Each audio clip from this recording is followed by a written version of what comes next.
A gente sabe que os nossos pensamentos criam a nossa realidade, certo? Mas, e se uma parte deles estiver jogando contra, sem que a gente nem perceba? É sobre isso que vamos conversar hoje.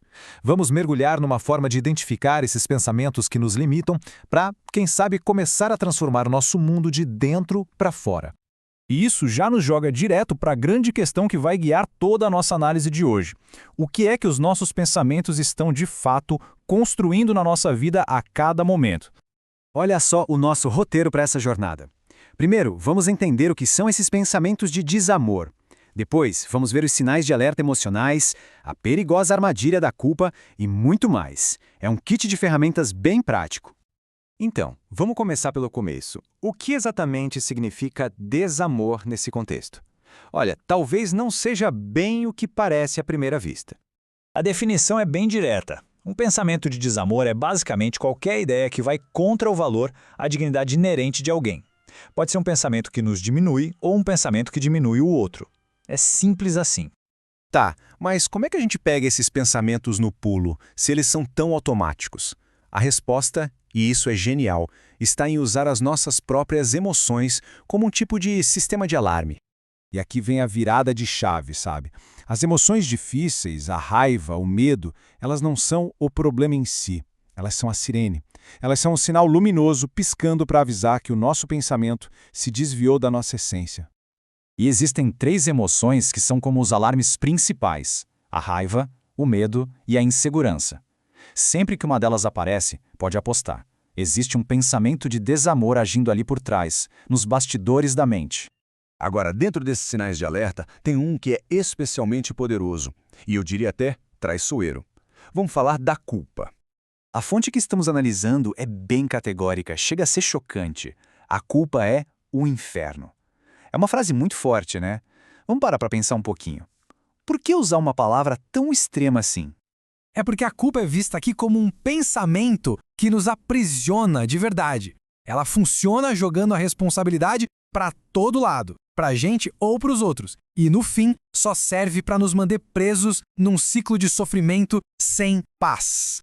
E o interessante é que essa culpa e outros pensamentos de desamor raramente ficam só dentro da nossa cabeça. Eles transbordam na forma como a gente reage ao mundo. O mundo acaba virando um grande espelho do nosso interior.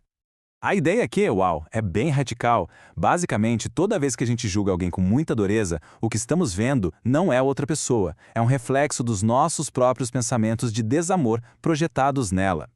E como usar esse espelho de forma prática? Bem, esse exercício de 3 passos ajuda a trazer o que está no inconsciente para a consciência. Primeiro, nomeie a situação. Segundo, declare em voz alta o pensamento. E terceiro, reconheça o sofrimento que esse pensamento está de fato criando na sua vida. Ok, com todos esses sinais e ferramentas, qual seria o teste definitivo, o termômetro final para saber se a gente está ou não preso num pensamento de desamor?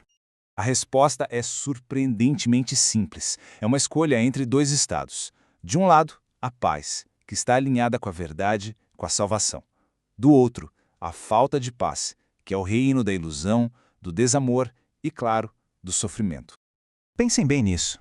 A ausência de paz funciona como uma bússola interna, nos mostrando que saímos da rota. É o sinal definitivo de que a gente confundiu um simples pensamento de desamor com a realidade absoluta. Certo, então, identificar esses pensamentos é o primeiro passo, e é um passo gigante. Mas como é que a gente transforma essa consciência toda numa prática diária, algo que se sustente? E aqui vem um ponto fundamental. O objetivo não é, de jeito nenhum, a perfeição. A meta não é nunca mais ter um pensamento negativo. Isso seria impossível e só geraria mais frustração. A prática, na verdade, é um processo bem mais gentil e constante. É sobre perceber os pensamentos quando eles aparecem e, naquele exato momento, escolher não se identificar com eles, se lembrando de que a nossa verdadeira natureza é outra. É paz. E para fechar, fica uma pergunta, um convite para levar para o resto do dia. Com essa nova consciência em mãos, que ilusão será que pode ser desfeita hoje?